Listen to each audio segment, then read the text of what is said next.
Canst thou say that there are no stars then in the heaven of day? So, O man, because thou beholdest not the Almighty in the days of thy ignorance, say not that there is no God.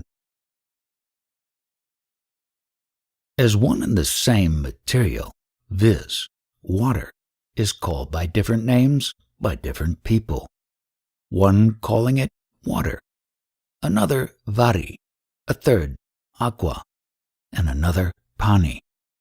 So the one, Sat Chit Ananda, the everlasting intelligent bliss, is invoked by some as God, by some as Allah, by some as Hari, and by others as Brahman.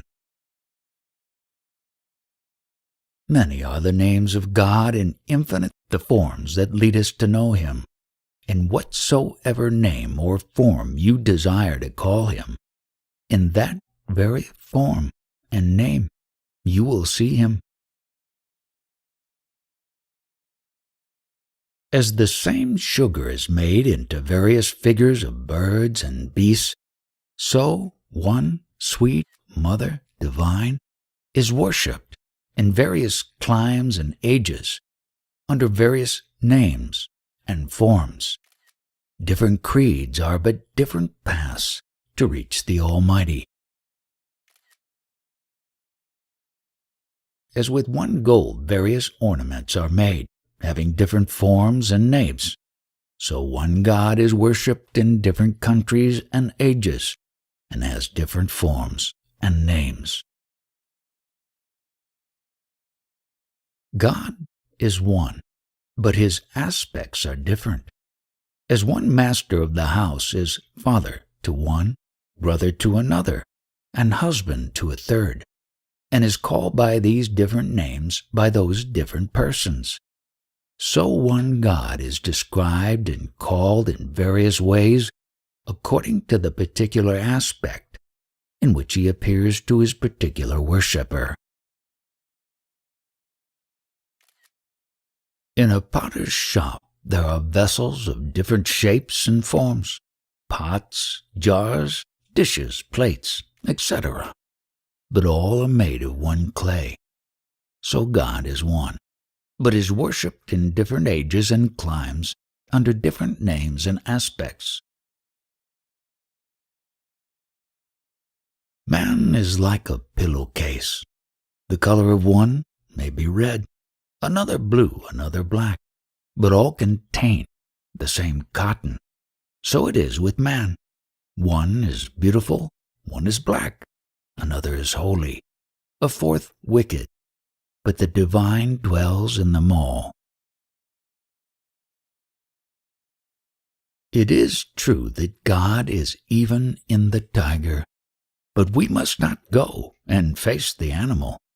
So it is true that God dwells even in the most wicked, but it is not meant that we should associate with the wicked.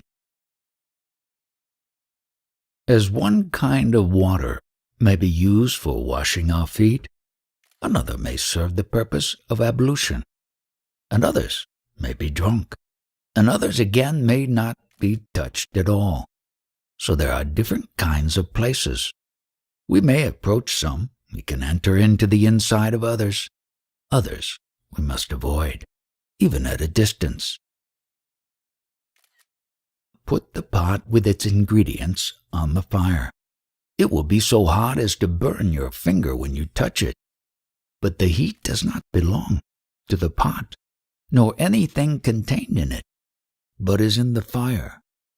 So it is the fire of Brahman in man that causes the mind and the senses to perform their functions, and when that fire ceases to act, the senses also, or the organs, stop.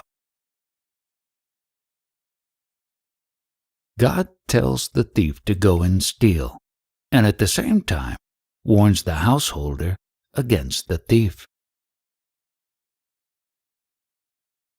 As fishes playing in a pond covered with reeds and scum cannot be seen from outside, so God plays in the heart of a man, invisibly, being screened by Maya from human view.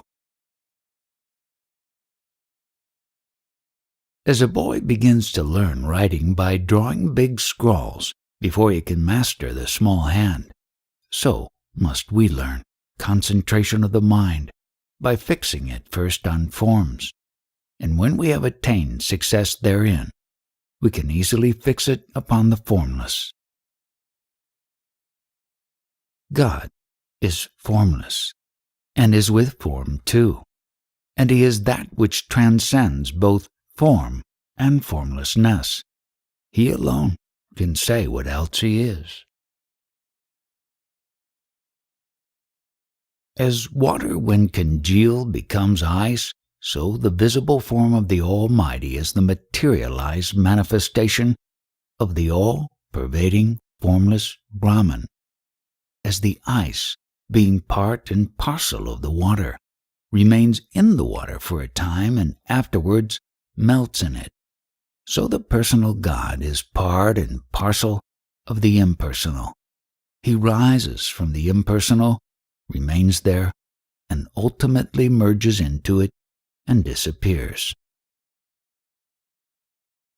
Knowingly or unknowingly, consciously or unconsciously, in whatever state we utter His name, we acquire the merit of such utterance.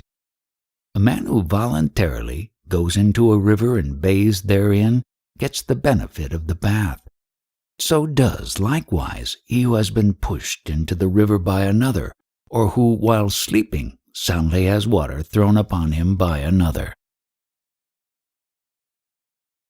It is one and the same avatara that, having plunged into the ocean of life, rises up in one place and is known as Krishna, diving again, rises in another place and is known as Christ. A Siddha-Purusha, perfect one, is like an archaeologist who removes the dust and lays open an old well which was covered up during ages of disuse by rank growth. The avatara, on the other hand, is like a great engineer who sinks a new well in a place where there was no water before. Once a holy man, while passing through a crowded street, accidentally trod upon the toe of a wicked person. The wicked man, furious with rage, beat the sadhu mercilessly till he fell to the ground in a faint. His disciples took great pains and adopted various measures to bring him back to consciousness, and when they saw that he had recovered a little, one of them asked, "Sir, do you recognize who is attending upon you?" The sadhu replied, "He who beat me." A true sadhu finds no